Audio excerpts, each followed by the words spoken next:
especially in 2025, we have so many risks going on now, whether that's, your traditional business risks, but then you have the whole IT space with cybersecurity. And then, we're transitioning into artificial intelligence. So how can internal audit A support AI within the organization? And then B, how do you incorporate AI into your audit plan? These are all things you have to think about. But I think it's really getting the input from the organization and then taking that input and driving it into your audit plan is certainly going to be the first step. Hello, everybody, and welcome to another episode of the Audit Podcast. I'm your host, Trent Russell, and today on the show, we have Mike McDonald.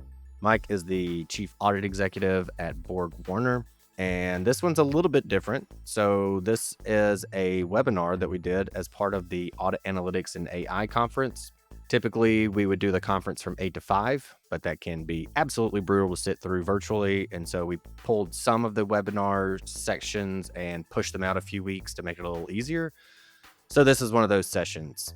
The session was sponsored by Supervisor. Supervisor is a plug and play analytics solution. So you got about 300 plus analytics to choose from. Go with Supervisor, plug it into your ERP, and then you've got 300 plus analytics potentially that you could be running. So check out supervisor.com for more information there. Thank you, Supervisor, for sponsoring this session as part of the Audit Analytics and AI conference.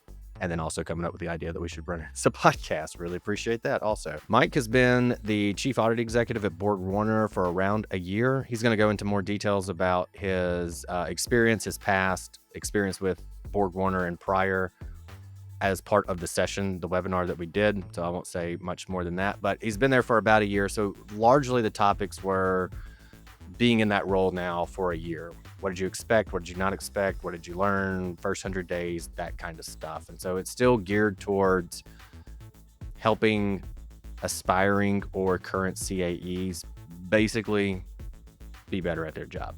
With that said, here we go.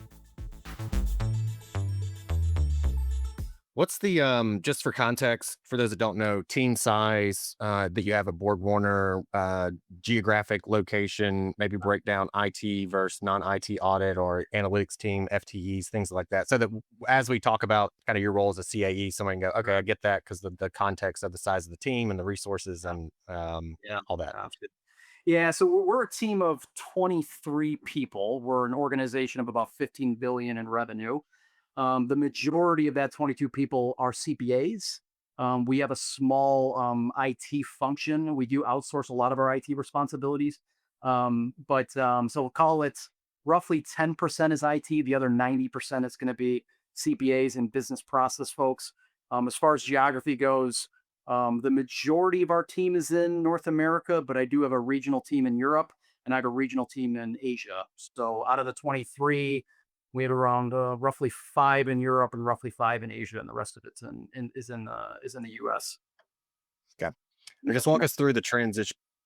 Walk us through the transition to being the CAE. Were there um, nerves? Were you scared? Walk us through emotionally, Mike. Tell us how you're feeling. But no, seriously, what was the transition like? Smoothness and all anything you want to add to it?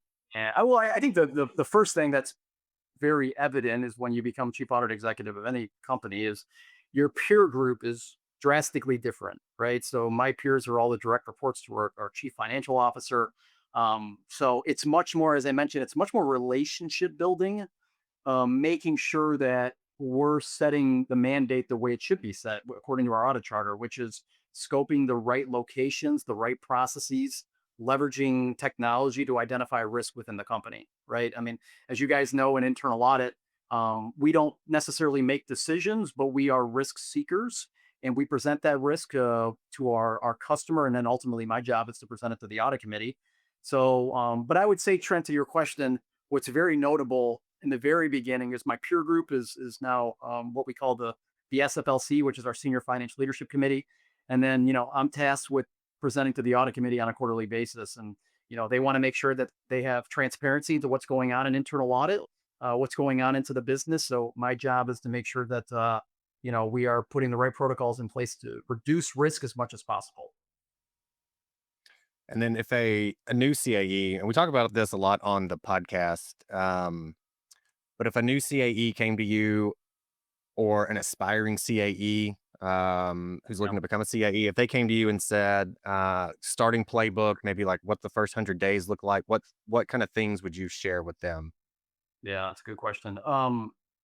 I think it's if you are going to take on this role, you really have to understand the needs of the business, right? And it's not developing your audit plan with your audit team and only your audit team, right? I mean, that's I think one of the mistakes that any internal audit shop can make is that they're doing the entire scoping assessment themselves. They think they know the business. The reality is internal audit knows a little about a lot, but that's really to the extent of it, right? Because we touch into so many different functions and processes, but we're certainly not subject matter experts in anything. So the very first I would say rule of protocol would be is that you're reaching out to the business, your key stakeholders, and you're understanding from them what are the risks of the organization. Especially in 2025, we have so many risks going on now. Whether that's your traditional business risks, but then you have the whole IT space with cybersecurity, and then we're transitioning into artificial intelligence. So how can internal audit support AI within the organization, and then B, how do you incorporate AI into your audit plan? These are all things you have to think about. But I think it's really getting the input from the organization and then taking that input and driving it into your audit plan is certainly going to be the first step. What about like I'm talking day one? If Mm. I'm gonna be a CAE tomorrow and I was like, hey Mike, what I mean like day one, assuming my email works, you don't have access to systems, which usually doesn't happen. But let's just say I do. So all that stuff aside, in all seriousness, day one, what advice would you give? Like I would go do X. Day one is I would walk through with your key stakeholders what your goals and objectives are, and to make sure that those goals and objectives align with the business, right? You are only successful, not even at the CAE level, but really anywhere within the internal audit space. You are only successful if you're identifying the risks within the organization and you're finding either developing the right or identifying, I should say, the right controls and processes to mitigate those risks. But you're working with the business. I think, maybe to add to that a little bit, Trent, is what the mistakes that an internal audit department can make is that they try to become more the police of the organization, the compliance of the organization, but they're not the risk advisory function. And I think what you'll hear from audit committees and you'll hear from the business in 2025, especially, is that internal audit needs to morph into an advisory function. You have to be still independent and objective, particularly when you're doing Sarbanes-Oxley work for those that are working for public companies in the United States. But you also need to be an advisor. And if you're seen as only the police of the organization, you're not going to get the input from your management teams because they're going to feel audited as opposed to feeling supported. So I think, Trent, there's a lot of different ways to do it, but the business has to feel supported from you on day one, and then you'll be successful as an audit group. There's a question in the Q&A that it ties very closely to what you're just talking about. So I'll throw this at you. Um, Holly's asking, what does the department's charge? SOX, other reg compliance, cost savings, etc. What is the department's charge? Yeah, so I mean, I guess we're talking the total amount of, I guess, like the composition or the percentage of the types of audits we do. Is that how I'm interpreting that question? I think maybe more like what's your mission? What do you feel like internal audit's mission is there? Yeah, yeah. Well, I mean, the mission is to do as much advisory work as you possibly can. I mean that being we have a house document within our group where the very top of that house is you're an advisor to the organization. So I honestly I really can't emphasize that more. Today the audit plan is around, let's call it 60% compliance, 40% advisory operational work. I would say over the next 2 to 3 years, I want to flip that. And with that is, making sure that you're identifying how do you become more efficient in the compliance work so that you can spend more time on more of those, let's just call them value added activities. Yeah, I think that's a good segue into the other thing I wanted to talk about because everyone has a limited amount of resources, time, people. Yeah. So how are you able to focus on what matters considering, I mean, nobody has all the resources they need. Yeah. Yeah. But it's, I mean, it's a hard question to answer, but the best way to really think about it is it all comes down to the risk assessment in your audit plan, right? So focusing on what matters is making sure that when you're planning your audit plan for the following year, you're addressing the needs of the business, right? So we know that again, although the Sarbanes-Oxley coming from a U.S. publicly traded company, we know that we have to do that, right? And we have to achieve certain percentages of coverage in order to be comfortable with our opinion in the 10K that we file. So that's kind of pushed to the side. But how do we make sure that we run an appropriate risk assessment so that we are prioritizing what we should be prioritizing? And then with that, Trent, to your kind of the second part of your question is on the resource side, is how do we adequately staff that? We don't have resources to do everything, so there's a balance between managing your budget that you're given, and to the degree that I need to outsource some of that work, we certainly do that. But it's prioritizing what is important. And let's say, for example, 2026, and we're just finalizing that plan now, prioritizing that work, making sure that we're properly putting internal audit resources on that work. And then on the compliance side, and particularly SOX, we outsource that work because I would call that less value added and more compliance specific. Okay. There's a couple of questions about this in the Q&A also, and it's one that we had planned on talking about. KPIs, I think, are maybe one of the most common questions we get. What kind of KPIs are you looking at? How often? So just, I don't know, whatever your 100-foot view of KPIs are. And if there's any, certainly if there's any with any specificity you could speak to, that'd be great too. But Yeah, understand. yeah. So if I want to really get into the nitty gritty detail here, KPIs internally, we have what are called milestone dashboards, which is totally digitized in Audit Board, which is our audit software of choice. So how I measure team progress, at least from an efficiency standpoint, is our audit plan is, you send out your request list 30 days in advance. You have essentially 30 days of field work and you have 30 days of wrap ups. Call it 90 days on every single engagement that you do. So from an efficiency standpoint, all of that is tracked in Audit Board, right? We send out data requests in Audit Board. That's digitized into a Power BI dashboard.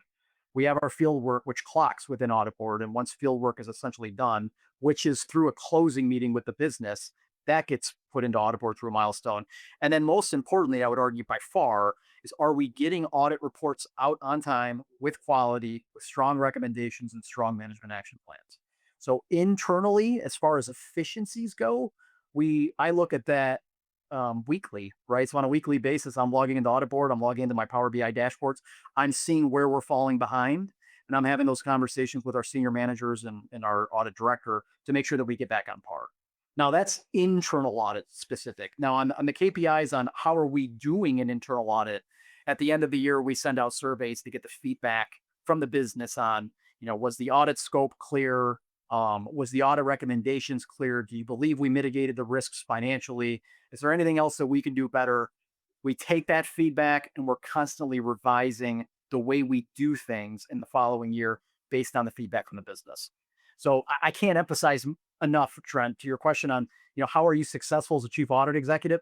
You have to get feedback from your peers and your customer to be successful. Do not take it out on your own. Don't take that task on your own because you're really not going to be successful unless you get other people's opinions.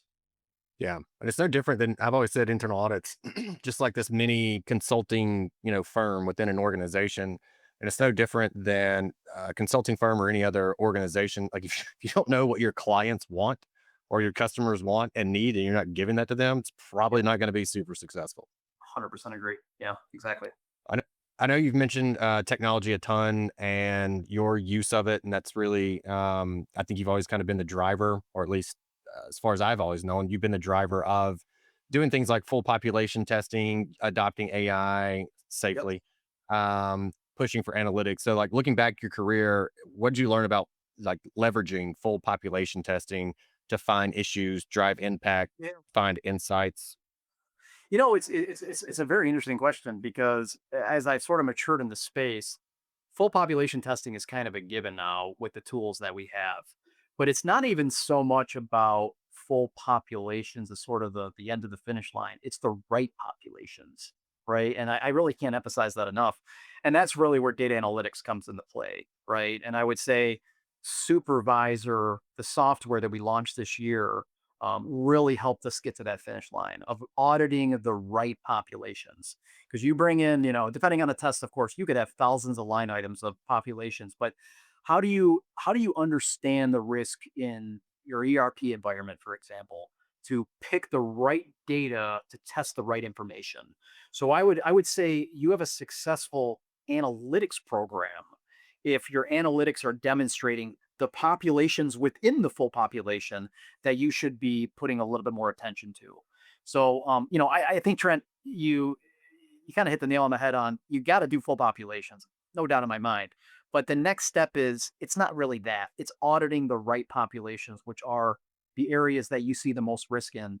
And that's where, from my perspective, working with supervisor, they were extremely helpful in that and extremely alert and on par and attentive to the details on what we did and what we needed to do in our environment. We come from a very decentralized business, so our ERPs are a little bit different across the board. So we work directly with supervisor on, this is our SAP instance, but really we need to redefine our algorithms or our calculations to bring in the right populations because that's where we should be spending our time. So long-winded answer to your question, but I think it's the right populations more now than it is full populations. And if there's not much more to add based on this. I see there's a question in the chat that I want to throw at you. That's fine. I think you basically just covered it. We can move on. But Jim in the audience said that he just implemented supervisor. Would love to hear more about your experience. Yeah. The experience has been phenomenal with them. And I would say from a customer support perspective, um, they're there. I mean, they're answering your questions right away. And what I would say is what I'm most impressed with supervisor is their ability to customize the data you need. Right. I mean, it's an out of the box solution to start, but when we've done a deep dive of all, let's just call it the output of all the analytics, and we identified nuances within those analytics where we went back to the supervisor team to say, hey, we need to include, this particular population that wasn't part of it, or we need to exclude this part of the population because there's really no risk there. So I would say what I'm most impressed with supervisor is their speed to delivery and their attention to detail is better than the competition, which is why we use them. Excellent. Okay. And this I don't know, Mike, you're like the perfect segue person I've ever worked with. Like every single time, like perfect segue into the next question. Um, but you have resources on your side that can develop custom analytics. So whether they're using Alteryx, Python, any of the kind of common tools that we've all likely heard of. And so you do have some folks that can do that. So how do you prioritize when you're going to build something in-house versus use an external tool? Yeah, I mean it's a really good question. You need to understand your analytics and your business enough to be able to distinguish between those two. So as an example, there are let's just use this example. There are a lot of nuances to manual pricing changes, right? You can have pricing changes that are done as part of pricing master file, but there's also changes that are done outside of pricing master. For example, at a sales order level, where analytics out of the box usually don't cover that. So the first step is figuring out what do you want your analytics strategy to be, and then I'm now a big proponent of outsourcing my analytics. I'll be completely honest with you with what we've learned with supervisor. But supervisor will have the limitations that are so customized and unique to the business that it makes more sense to develop those in house. And that example of changes that transpire at a sales order level, we said there's a lot of different conditions on how that happens. So that makes sense to internalize, pull the data sets ourselves, run it through Alteryx, and then visualize it in Power BI. And not only us, but our external auditor also leverages our own analytics tools to test those populations. So it's a complicated question. It's sort of a complicated answer, but you need to make sure that you can distinguish between what is sort of universal and that you can apply that to the full population, go use a third party analytic tool, and then what is very customized, where it's so unique within your individual, let's just call them legal entities, that you need to bring it in house because otherwise it's too complicated, if that Yeah. helps. Yeah. And especially having the competency of knowing the business and being able to do that certainly helpful when you have the team internally that can do that. Yep. Mentioned full population testing a couple times. Probably one of the biggest issues people have is actually I was just talking to a team about this today. So they're doing their version of what are they doing? Duplicate invoices. Yep. And they're like, we have 4,000 hits. What are we supposed to do with 4,000 potential Yeah. duplicate invoices? Because there's decent amount of work that you then have to do to whittle that population down. So for those that are curious, even something as simple as setting some kind of threshold, like, hey, if it's less than making up a number, 10,000, we don't care as much, especially when you have 4,000 of those. So anyway, um, how do you guys deal with that? So when the findings, there's a ton of those in there, but you can chase noise, maybe as one way to say it, in tracking down everything. Whereas it's like, no, we really just need to kind of whittle down the population and hone in Yeah. on just the good stuff. Yeah. So one is what you just said, Trent, right? I mean, you certainly need to filter on what you consider to be material. And when you're talking duplicates, it's harder to have that conversation because it's money out the door. So you got to be careful on what you're putting the threshold on because presumably whatever organization you work at, they're going to want all their money back. So you'll need to think a little bit intelligently behind that. But, in your example of you're saying 4,000 different duplicates, clearly that's not correct unless there's a huge problem at the organization. So there clearly needs to be a whole lot of false positives that are in that population. You need to dig into the details, which is what we've done and exactly what we worked with supervisor on, right? Is an example of that would be, okay, if I'm looking at this particular duplicate and I happen to see that it's a duplicate, it's monthly duplicate. Well, hold on a second. Is that just a reoccurring payment on the same invoice, which has been set up contractually? So an example of that we see in BorgWarner is there may be insurance payments that we've contractually agreed that we're going to pay every single month for X amount of money. Well, that's the same invoice that we're constantly paying, and that's done contractually.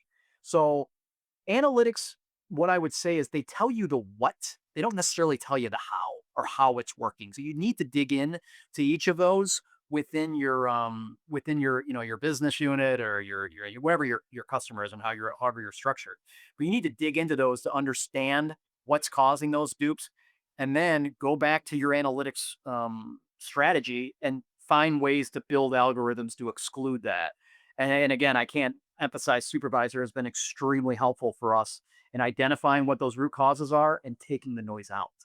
George has had a couple of questions. I want to try to get to one of those, and I feel like this is one that you are that we've talked about before. So George said, could you give a brief idea of the skilled personnel needed in a modern environment of an audit service? So like basically what is I don't even know if we can call them the auditor of the future anymore. I think, the future is here today. What kind of skill sets are you looking for in those folks? Oh man, that's a question that we talk about at a very senior level all the time. And it's not even just audit, right? It's more the finance, accounting, audit space, in general. Oh, what I would say is I think where the world is going is they're looking at data scientists a lot more now, right? Data scientists with a business acumen are going to be a dual threat, and they're going to be a very hot commodity in hiring is having that background because as you guys all know on the call, I mean, data is becoming the most valuable commodity we have. So those that understand data, how to manipulate data, interpret, analyze, etc., and then you happen to have an accounting or finance background to boot, that's going to be probably the best suited person to come into our environment in the future. Data scientist for sure. Yeah, it used to be when I graduated, like I got a tech degree, but it was out of the business school, and it was yeah, business meets technology, and you're good to go. And I guess I mean that's true, it's still true, but yeah, definitely I think you could add in if you added in another part of the Venn diagram, another circle, it would be data these Yeah, days. So absolutely. And those with accounting and finance backgrounds, I mean, don't be scared. You can still learn data. You can still learn technology, and you can be a dual threat coming in on that side instead. Because AI is obviously taken off, but you're still going to need accountants. You're still going to need finance personnel. So those are still great degrees. But what I would be focusing on is data interpretation. all right, we made it almost 30 minutes and we haven't had an AI question. So let's close with that and then we'll hand it over to Orion. How are you guys using AI? How's it actually helped your team? Yeah, right now, I mean, we're not nearly where I want to be. So everyone within the internal audit space has the Microsoft Copilot 365, which we're certainly using within the audit space, right? Asking the right questions, uploading files, asking Copilot to interpret, let's call it contracts, for example. We have an homegrown SDI application that was built by our IT team, and that application really is you can upload files into it, and then it's got a chat bot on it where you can ask questions on the files. You can even ask the chat bot to put like your testing procedures into columns in an Excel spreadsheet, and then the output of those questions can go right into the appropriate cells, so you can be efficient from a testing workbook perspective. But at a kind of a high level, Trent, we're using M365 and some homegrown chat bots as of today. And then Supervisor is going to be releasing, or they're continuing to release some AI on top of their analytics that is going to certainly support us in the future. Hey everyone, thank you very much for listening to this episode of the Audit Podcast. Whatever platform you're listening on right now, I'm sure there's a subscribe button somewhere, so please hit the subscribe button there. If you're listening through iTunes or Spotify, feel free to go give us that 5-star rating. It only took me about 16 seconds to give myself a 5-star review, and it really helps to get future guests to come on the show, so we'd really appreciate that. Lastly, be sure to check out the show notes and follow us on all our social media channels on Instagram, on LinkedIn, and on TikTok. Also, if interested, please sign up for our weekly newsletter from the Audit Podcast. Thank you all. Have a great one.